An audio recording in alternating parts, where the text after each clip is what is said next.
Салам достор. Чернобылдагы жарылуу, Чернобылдагы АЭС деп уккандар көп. Бирок ал жердеги кырсык эмнеден улам, кантип болгонун көбү биле бербейт. Алардын ичинде мен да кырсыктын болгонун уксам да тереңинен билчү эмесмин. Көрсө мындай болгон экен. Ошол убакта Украина азыркыдай өз алдынча мамлекет эмес эле. Ал Советтер Союзунун бир бөлүгү болчу. Мына бул ошол кездеги СССРдин картасы.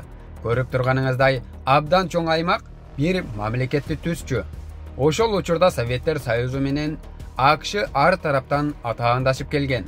Экинчи дүйнөлүк согуштан кийин эки чоң мамлекет дүйнө жүзүндө ким күчтүү экенин далилдөө үчүн космосту изилдөөдө, спортто, илимде, өнөр жайда дегеле баардык тармактарда атаандашкан. Советтер Союзу өзүндө өзөктүк бомба бар экенин далилдегенден кийин эми аны тынчтык жолунда колдонсо да болоорун көргөзгүсү келген. Албетте мындан тышкары өнөр жай тармагында эң чоң фактор болгон нерсе энергия. Завод, фабрикаларга электроэнергия аябай керек. Ананда АЭСтен алган энергиянын эң негизги себебинин бири мында болчу. Мисалы, 1 килограмм уран-235тин ядролору толук бөлүнгөндө болжол менен 100 тонна жогорку сапаттагы таш көмүрдү же болбосо 60 тонна мунайды күйгүзүүгө тете энергия бөлүп чыгарат. Ошондуктан урандан энергия алуу эң ыңгайлуу жана арзан жол болгон. Ошентип бул талапты аткаруу үчүн Советтер Союзу дүйнөдөгү эң биринчи атомдук электростанциясын курган. Ал 1954-жылы Москвага жакын жерде иштей баштаган. Андан кийин дүйнө жүзүндө ондогон атомдук электростанциялары курулуп иштей баштайт. Бирок АЭСтин иштешине каршылар да көп болгон. Себеби, эгер атомдук станцияда кырсык болсо, ал жөн гана өрттү өчүрүп салуу менен бүтпөйт болчу. Бирок каршы пикирлер болсо да, АЭСти куруу бүт дүйнөдө улана берген. 1972-жылы Советтер Союзунда Чернобыль атомдук электростанциясы курулуп баштаган. Ал Чернобыль шаарынын түндүгүндө, Беларусь чек арасына жакын жайгашкан. Станцияга миңдеген жумушчулар керек болгондуктан, ошолор үчүн атайын жаңы Припять деп аталган шаар салынып баштайт. 1977-жылы биринчи реактор ишке кирип, 1983-жылга чейин дагы 3 реактор иштей баштаган. Ошентип Чернобыль атомдук станциясы бүтүндөй Украинанын электр энергиясынын 10%-ын камсыз кылчу. Ал жердеги кырсыктын кандай болгонун жеңил түшүнүү үчүн алгач атомдук электростанциясы кандай иштешин кыскача билип алалы. Баарыбыз угуп жүргөн уран атайын ушундай формада жасалып, АЭСке металл цилиндр түрүндө жеткирилет. Алар суулар менен толтурулган реакторго салынат. Ошондо бөлүнүү процесси башталып, урандын ар бир ядросу 2ге бөлүнөт. Алар өз кезегинде кайра дагы 2ге бөлүнүп, жынжыр реакция жүрөт. Ушул бөлүнүү процесси жылуулукту пайда кылат. Реактордогу суу 300 градуска чейин ысытылып, түтүк аркылуу айдалат. Бул түтүк чындыгында чоң кипятильник сыяктуу жанындагы парогенератордогу сууну ысытат. Мына ошондон суу кайнап, андан буу чыгып, буунун басымы менен турбина айланат. Ошол айлануудан электрогенератор иштеп, электр энергиясын чыгарат. Андан соң электр өткөрүүчү линиялар аркылуу шаар, айыл кыштактарга жеткирилет. Чернобылдагы кырсыкка чейин 1979-жылы АКШнын Пенсильвания штатындагы атомдук электростанциясында авария болгон. Бул кырсык Смайл Исланд деген ат менен белгилүү. Ошол убакта ал кырсык дүйнөдөгү эң чоң атомдук авария катары эсептелген. АКШ өзүнүн аброю үчүн бул кырсыктын масштабын жымсалдаганын айткандар бар. АЭСке тиешелүү адамдар мына ушундай кырсыктардын ар кандай сценарийин божомолдоп, анын үстүнөн иш алып барышкан. Ошентип 1986-жылы 26 апрелинде номер 8 турбогенератордо түнкү эксперимент жүргүзүү пландалган. Ал кезде башкы инженердин орун басары Анатолий Дятлов көзөмөлдөгөн. Жарылуу болгон учурга чейин да дал ошол пультта турган. Алар электр энергиясы толугу менен өчүп калса, реактор канчалык коопсуз иштей аларын текшерүү үчүн атайын эксперимент жасоону чечишкен. Идея мындай эле: эгер электр энергиясы өчүп калса, авариялык генераторлор ишке киргенге чейин реактор өзүн өзү коопсуз кармай алабы? Ошону билүү болчу. 1986-жыл 25-апрель түнкү саат 1 атомдук электростанциянын жетекчилиги 4-реактордун негизги ишин токтотот. Бул аларга турбогенератордун роторунун инерциясын текшерүүгө мүмкүнчүлүк берген. Бул сунушту башкы долбоорчу киргизген. Максат авариялык электр жабдылоо системасын толуктоо болчу. Түнкү саат 4 чамасында реактордун кубаттуулугу 50%га чейин төмөндөтүү боюнча буйрук берилет. Бул эксперимент жүргүзүү үчүн жол берген чен болчу. 25-апрель түшкү саат 1-лерде персонал 7-энергия блокту электр тарамагынан ажыратып, аны 8-турбогенераторго которот. 1 сааттан кийин программага ылайык авариялык муздатуу системасы өчүрүлөт. Кубаттуулукту дагы төмөндөтүү боюнча өтүнүч берилет. Бирок Киев Энерго 700 мегаваттан төмөн түшүүгө тыюу салат. Ошондуктан 4-реактор бир нече саат бою муздатуу системасы күйгүзүлгөн абалда иштеп калат. Бул ядролук тармакта таптакыр жол берилбеген нерсе эле. 26-апрелге караган түнкү саат 12-28 өткөндө инженер реактордун кубаттуулугун туруктуу кармай албай, анын жылуулук көрсөткүчү 30 мегаваттка чейин түшүп кетет. Эксперимент үчүн нормалдуу деңгел 700 мегаватт болушу керек эле. Түнкү саат 1 инженер жана түнкү кезектеги адистер кубаттуулукту 200 мегаваттка чейин көтөрөт. Бирок бул дагы кооптуу болчу. Анткени кубаттуулук 700 мегаваттан 1000 мегаваттка чейин болушу керек эле. Реактор толугу менен автоматтык көзөмөлдөн чыгып, башкарууга көнбөй, ички процесстерге жараша өз алдынча иштеп баштаган. Температуранын көтөрүлүшү, түшүшү, отундун ысып кетиши баары көзөмөлдөн чыгып кетет. Түнкү саат 1-ден 7 өттү. Ошондо кошумча насосторду ишке кошуу чечими кабыл алынат. Түнкү саат 1-ден 19 өттү. Операторлор реакторго берилүүчү сууну көбөйтөт. Кол менен башкаруучу таяктарды чыгаруу процедурасы жүргүзүлөт. Бирок реактор кол менен башкарууга да баш ийбей калат. Түнкү саат 1-ден 22 өттү. Суунун көрсөткүчтөрү салыштырмалуу турукташат. Жетекчиликке реактордун параметрлери боюнча маалымат келет. Андагы сандар 4-реакторду токтотпосо өтө кооптуу абалга жетерин көрсөткөн. Бирок Дятлов корккон адистерге карабай, чечкиндүү түрдө экспериментти уланткыла деп буйрук берет. Түнкү саат 1-ден 23 өттү. Ошондо процесс кайталангыс чекке жеткени, мындан ары өтө кайгылуу окуялар болору айкын болуп калат. Кезек башчысы шашылыш түрдө аз 5 деген авариялык өчүрүү баскычын басууга буйрук берет. Бирок бул буйрук кээ бир маалыматта берилген десе, кээ биринде четке кагат. Мындан көп буу чыккандыктан реактордун өзөктөрүн басып түшүшү керек болгон таяктар толук түшпөй калат. Ошондо жылуулук кубаттуулугу кескин көтөрүлүп кетет. Мындайча айтканда, машина жүрүп бара жатып эле рулу бурулбай, ылдамдыгы азайбай, башкаруусу толук колдон чыгып кеткен. Ошондо машинаны токтотуу үчүн тормозду басканда, машина тескерисинче андан да катуулап кетип, аварияга туш болгон. Мунун натыйжасында чоң басымдагы буу реактордун үстүндөгү 1000 тонна салмактагы бетон жабууну абага көтөрүп, чоң жарылууну пайда кылат. Жарылуудан 140 тоннадан ашуун радиоактивдүү материал сыртка ыргыйт. Реактор толугу менен талкаланып, өрт чыгып, атмосферага чоң көлөмдөгү радиоактивдүү заттар тараган. Дароо өрт өчүргүчтөргө сигнал жөнөтүлөт.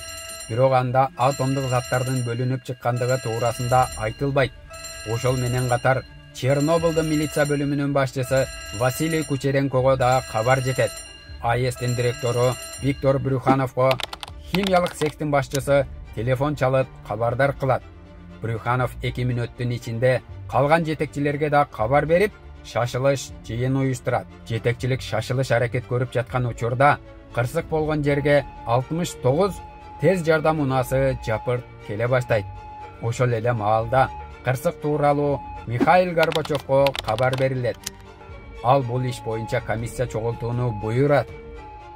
Өрт өчүрүүчүлөрдө радиациялык оорунун алгачкы курч белгилери пайда болуп, колдорунун териси түшүп, жүздөрү кызарып чыгат. Аларга жардам көрсөткөнү келген дарыгерлер да радиациядан коргоочу кийимсиз келишкендиктен өздөрү да жабыркашат. Брюханов Москвадагы өкмөт менен байланышып, элди эвакуациялоону баштоону сурайт. Бирок ага эртең комиссия чечет деген гана жооп болот. Өрт өчүрүүчүлөр АЭСтин дээрлик бардык жериндеги өрттү өчүрө алышты. Тез жардам унаалары жабыркагандарды үзгүлтүксүз ташып жатты. 26 апрель күнү эрте менен эл ойгонуп, кадимки жашоосун уланта беришет. Балдар мектепке, ата-энелер жумушка жөнөшөт. Ал аралыкта Припять шаарына Москвадан келген атайын комиссия кырсыктын чыныгы масштабын түшүнөт. Ошондон баштап Москвага алгачкы жабыркагандар жөнөтүлөт. Тилекке каршы, алардын көбү бир ай ичинде каза табышкан. Күндүн экинчи жарымында элде коркунуч жана түшүнбөстүк күчөй баштады. Ошол эле учурда шаарга радиациянын чоң дозасы тийип жатты. Эл болсо кадимки турмушун улантып жүрүштү. Таза деп ишенип жаткан реактордун талкаланганы расмий түрдө тастыкталып, шаарга химиялык адистер келип, элди эвакуациялоо чечими кабыл алынды. Ал жерде ден соолугун тобекелге салгандарды айтаардан мурун радиация тууралуу бир аз айта кетейин. Радиациянын эң коркунучтуусу иондошкон радиация.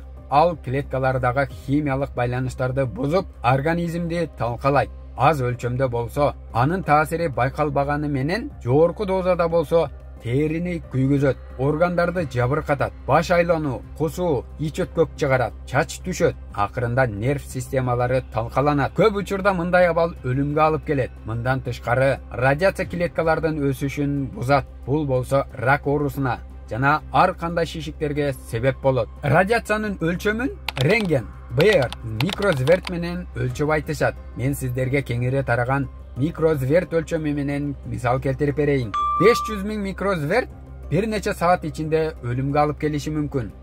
750 000 микрозверт 2-3 жумадан кийин чач түшүрөт. 1 миллион микрозверт ички кан кетүүгө алып келет. 2 миллион микрозверт өлүмгө алып келет. Чернобылдагы өрттү өчүргөн алгачкы өрт өчүрүүчүлөр секундасына 100 000 микрозверт радиация алган. Бул болсо саатына 2 миллион микрозверт дегенди билдирет. Башкача айтканда, алар болгону 1 мүнөт иштегенде эле өлүмгө алып келчү дозадан 2 эсе көп радиация алышкан. Кырсыктын кесепеттерин жоюуга эң оболу жаш, ден соолугу чың жигиттер жөнөтүлгөн. Ал убакта тапшырмадан баш тартуу мамлекеттин идеясын сатуу катары эсептелген. Ликвидаторлордун милдети булганган жерлерди тазалоо, аман калган энергоблоктордун чатырларынан графит калдыктарын күрөп түшүрүү жана рыжий лес деп аталган аймактагы радиациялык деңгээлин төмөндөтүү болчу. Көпчүлүк ликвидаторлор ооруп калганда радиациянын айынан болуп жатканын түшүнгөн эмес. Дарыгерлер да алгач эмне болуп жатканын билишпей күйүп калган. Териси сыйрылган адамдарды алып келишкенде химиялык заттан күйгөнгө деп ойлошкон. Өрт өчүрүүчүлөр болсо реактордун үстүндө чачырап жаткан графитти жөн эле жалын деп ойлоп өчүрө беришкен. Алар чындыгында атомдук реактордун өзөктөрүн өчүрүп жатышканын түшүнгөн эмес. Чернобылдын баатырлары аталган ликвидаторлордун так саны ар кандай булактарда ар башкача көрсөтүлөт. Эл аралык ядролук энергия агенттигинин маалыматы боюнча 800 000ден миллионго чейин. Ал эми СССРдин жалпы мамлекеттик реестрине ылайык 290 000ден 310 000ге чейин адам катышканы айтылат. Алардын ичинде 168 000 Россиядан, 123 000 Украинадан, 63 000 Беларустан болгон. Жалпысынан 355 000ге жакын ликвидатор өз өмүрүн тобекелге салып катышкан. Ар бирине белгилүү убакыт берилчү. Бир нече секундтан ашык турса, өлүмгө алып келмек. Ошондуктан кезектешип, лапата менен бир чака радиоактивдүү графитти ыргытып, дароо артка кетишчү.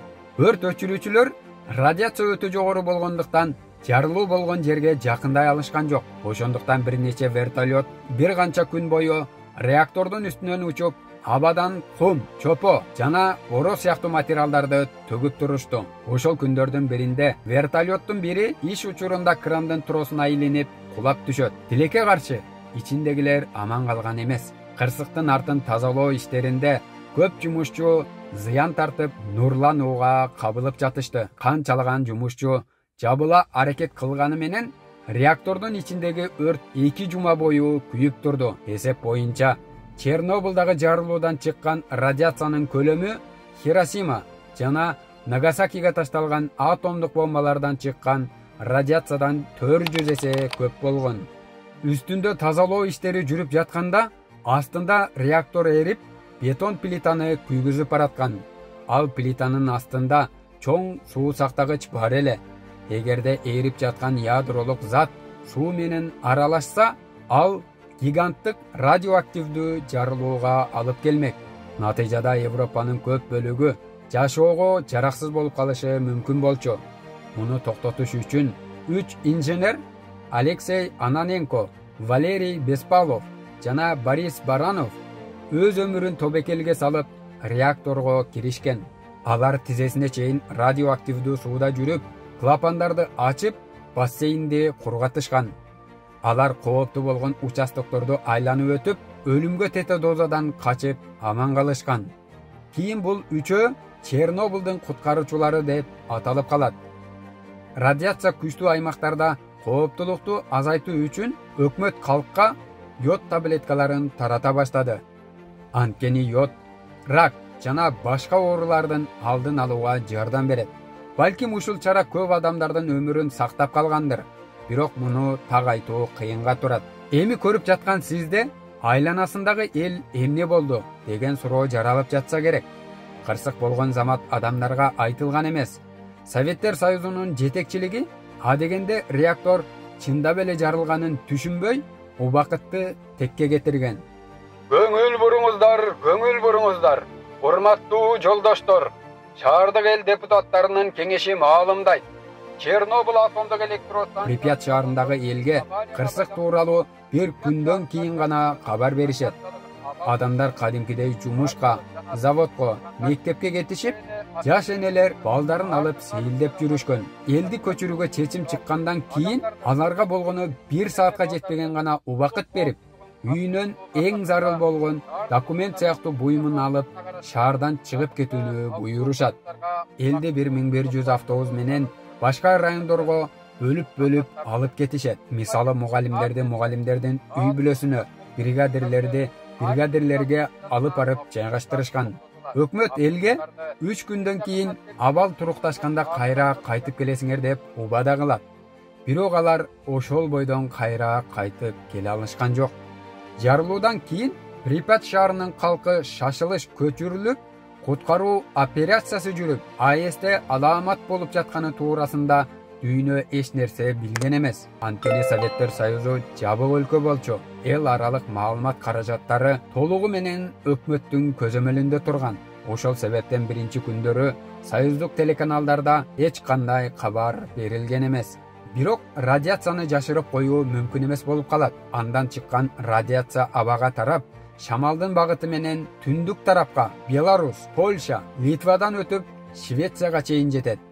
Жарылуудан 2 күн өткөндөн кийин Швециядагы атомдук станциянын радиациялык коңгуросу иштеп кетет. Элестетиңиз, радиация Чернобылдан 1000 чакырым алыста жайгашкан станцияга чейин жеткен. Швед кызматкерлери өз станцияларын текшерип, эч кандай авария жок экенин такташат. Ошондо алар бул радиация башка өлкөдөн келгенин түшүнүп, Швед өкмөтү Советтер Союзуна атомдук кырсык болбогонун тактап кайрылат. Совет өкмөтү баары жайында деп жооп берет. Швед өкмөтү бул жоопко ишенбей, кырсыктын эл аралык отчетун даярдай баштайт. Ошондо гана Советтер Союзу чындыкты жашырбай, моюнга алууга аргасыз болот. Ошентип советтик телеканалдарда Чернобыль тууралуу алгачкы жаңылык чыгат. Анда Чернобылда кырсык болду, бирок кырдаал көзөмөлдө, баары жакшы деп кыскача гана айтылат. Чындыгында кырдаал өтө оор эле. Өзөктүк кырсык кадимки кырсыктан айырмаланат. Адамдар дароо эле күйүп курман болбостон, анын кесепетинен айлар, жылдардан кийин да каза болушат. Ошондуктан курмандыктардын так санын чыгаруу дээрлик мүмкүн эмес. Расмий эсепте Чернобылдан 4000ге жакын адам өлдү деп айтылат.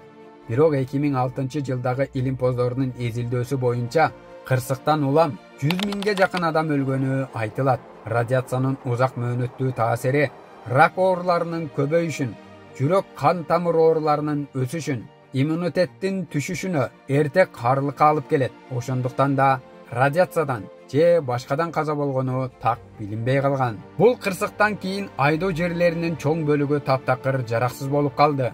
Өкмөт миллиондогон акча сарптап, бирок радиацияны толук көзөмөлгө ала алган жок. Ошол эле мезгилде дүйнө өзгөрүп жаткан. Советтер Союзунун лидери Михаил Горбачев жаңы саясат баштап, ачыктык жана реформаларды киргизүүгө аракет кылган. Чернобыль кырсыгы бул процессти андан да күчөттү. Акыры бул окуя Советтер Союзунун алсырашын тездетип, СССРдин 1991-жылы таркап кетишине салым кошкон факторлордун бири болуп калат. Чернобыль кырсыгынан кийин Припять шаары таптакыр ташталган. Бүгүн ал жерде Арбак шаар деп аташат. Азыр чоң токойдун ортосунда кыйраган имараттар гана турат. Кинодогудай асфальтты чөп басып, көчөлөрдүн үстүн жашыл өсүмдүктөр жаап калган. Бир кезде миңдеген адамдар жашаган үйлөрдүн ичинде кийимдер, оюнчуктар, сүрөттөр, китептер ошол бойдон турат.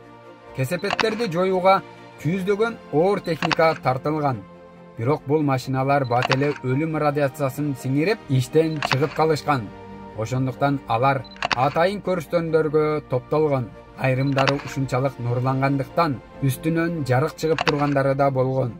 Ал эми андан да коркунучтуусу, кийин мародёрлор ошол машиналарды талкалап, кыймылдаткычтарын, тетиктерин чыгарып сатып жиберишкен. Айрымдары автобазарларга түшүп, башкалары сыныкка сатылган. Ал эми үйдүн ичиндеги көзгө урунган баалуу буюмдар да ордунда турган эмес. Аны да алып чыгып кетишкен. Ошол себептен өлүк техниканын көрүстөнү акырындап жок болуп кеткен. Бүгүнкү күндө Чернобылдын айланасында атайын эксклюзия зонасы бар. Бул аймактагы буюмдардын баары радиоактивдүү болуп калгандыктан кирүүгө катуу чектөө коюлган. Арадан 40 жыл өтсө да радиация өлчөгүч болжол менен саатына 5 микрозверт көрсөтөт. Бул көрсөткүч айрым тиш догдурдагы рентгенге барабар. Негизи радиациянын түрлөрү айлана чөйрөбүздө абдан көп. Мисалы жеген бананда, учуп жүргөн самолетто, ооруканага барсак рентгенде. Бирок чени менен колдонсо зыяны жок. Ошол жарылуудан кийин радиацияны сыртка чыгарбоо үчүн бул жерде саркофаг деп аталган чоң бетон жана болот менен курчап салышкан. Аны курууда миңдеген жумушчулар өз өмүрүн тобокелге салып, радиациянын астында иштешкен. Азыр анын ичинде 200 тонна радиациялуу материал, 30 тонна булганган жер жана чаң, 16 тонна уран менен плутоний бар. Эгерде ошондо дагы бир чоң жарылуу болгондо, анда бүтүндөй Европа радиоактивдүү болгоого кабылмак. Бирок баштапкы саркофаг абдан шашылыш жана сапатсыз курулган. Жылдар өтүп ал жерден жаракалар чыгып, коопсуздугуна шек туулган. Ошондуктан 2016-жылы жаңы чоң жабуу курулуп, эски саркофагдын үстүнө жылдырылып келип орнотулган. Бул жаңы конструкция дагы 100 жылга араң чыдайт деп жатышат. Ошондуктан келечекте кайра жаңысын жасоого туура келет. Кызыктуу маалымат. Ушул саркофагды жасаганга 3 миллиард доллар коротулган. Салыштыруу үчүн айта турган болсок, Марска учурулган Curiosity роботунан да кымбат турган. Эми ал жер эмне болот? Адамдар барып жашаса болобу деген суроо жаралат. Бул тармактагы эксперттер мындагы заттар 20 000 жылдан ашык убакытка чейин кооптуу бойдон калат. Ал эми плутонийдин жарымы жок болушу үчүн 245 000 жыл керек дешет. Демек ал жерде адамдар кайра жашай турган аймакка айлантуу дээрлик мүмкүн эмес. Эми бул окуяга кимдер күнөөлүү? Бул кырсык боюнча сот Чернобыль шаарында өткөн. Ал 12 чакырым аралыкта жайгашкан жана радиациянын деңгээли Припятка караганда азыраак болгондуктан процесс ошол жакта уюштурулган. Айыпталуучулар: Виктор Брюханов, АЭСтин директору; Анатолий Дятлов, башкы инженердин орун басары; Николай Фомин, башкы инженер; Борис Рогошкин, смена башчысы; Александр Коваленко, реактордук цехтин башчысы; Юрий Лаушкин, энергонадзор инспектору. Аларга 3 айып коюлган. Кызматтык шалаакылык, кызмат абалынан кыянаттык менен пайдалануу, жарылууга жакын ишканалардагы коопсуздук эрежелерин бузуу. Лаушкин менен Коваленко негизги окуяларга катышпаган, бирок так эмес күнөөлүү катары сотко тартылган. Жазалар: Брюханов жана Дятлов 10 жыл, Фомин 10 жыл. Кийин психиатриялык ооруканага которулган. Рогошкин 5 жыл. Коваленко 3 жыл. Лаушкин 2 жыл жаза чегерилген. Кээ бирлери орнун айынан эрте бошотулган. Анатолий Дятлов башынан эле негизги күнөөлүү деп эсептелген. Ал экспериментти көзөмөлдөгөн. Бирок сотто ал активдүү талашып тартышып өз версиясын сунуштаган. Анын айтымында персоналдын аракеттери реактордун жарылышына алып келбеши керек болчу. Чыныгы себеп реактордун конструкциялык кемчилдиги деп келген. Мындайча айтканда, реактордун схемасын түзгөндөр туура эмес түзгөн деген ойду кармаган. Ошол менен катар ал, эгер машина айдап баратып тормозду бассаң, ал газды күчөтүп жиберсе, анда күнөө айдоочудабы же конструктордобу деп мисал келтирген. Дятлов өзүн күнөөлүү деп толук моюнга алган эмес. Техникалык мүчүлүштүк. Реактордогу башкаруу таякчалары кубаттуулукту азайтууга тийиш болгон механизмдер. Тескерисинче реакцияны күчөтүп жиберген. Башка дагы бир катар кемчиликтер реакторду кооптуу абалга алып келген. Адамдык катачылык. Кызматкерлер милдеттүү коопсуздук процедураларын аткарган эмес. Эксперимент учурунда өчүрбөшү керек болгон системаларды өчүрүп салышкан. Реактор конструкциялык жактан кооптуу болгон. Ошол эле учурда кызматкерлер атомдук станцияны башкарууну толук билбей, чоң каталарга жол беришкен деп айтылат. Бирок бул кырсыктын себебин 100% так айтуу мүмкүн эмес. Кээ бир изилдөөчүлөр Чернобыль кырсыгы атайын уюштурулган болушу мүмкүн деп эсептешет. Алардын ою боюнча, АЭСтин жанындагы жашыруун радиолокациялык станция Дуга эл арасында Москва тумшугу деп аталат. Ишке кирбей калышы үчүн жасалган дешет. Бирок бул версиянын олуттуу кемчилдиктери бар. Себеби мындай чоң пландагы операцияны жасоо өтө татаал болмок. Реактордун жашыруун конструкциялык кемчилдиктерин билүү кыйынга турмак. Эгер батыш тараптын планы болгон болсо, радиациянын Европага тарашын тобекелге салмак эмес. Ошондуктан бул имиш расмий негизге ээ болгон жок. Чернобылдан кийин дүйнөдө атомдук энергиядагы авария 2011 жылы Япониянын Фукусима шаарында болду. Цунами менен жер титирөөдөн кийин 3 реактордун жүрөгү ээрип, чоң авария болгон. Ошондо дүйнө дагы бир жолу атомдук радиациянын канчалык коркунучтуу экенин эстеди. Чернобылдагы кырсык адамзат тарыхындагы эң чоң өзөктүк кырсык катары калды. Ошондон бери дүйнөнүн көп жеринде атомдук станциялар жабыла баштаган. Бирок айрым өлкөлөрдө алар дагы эле иштеп жатат. Демек биздин колубуздан келгени кайрадан Чернобыль сыяктуу кырсык болбосун деп тилөө гана калат. Эмгекти баалап, бул видеону аягына чейин көргөн сизге ыраазычылык билдирем. Эгер мээнет лайкка татыктуу десеңиз, жактыны басып каттала кетиңиз. Бул бизге кийинки видеонун тезирээк чыгышына дем берет.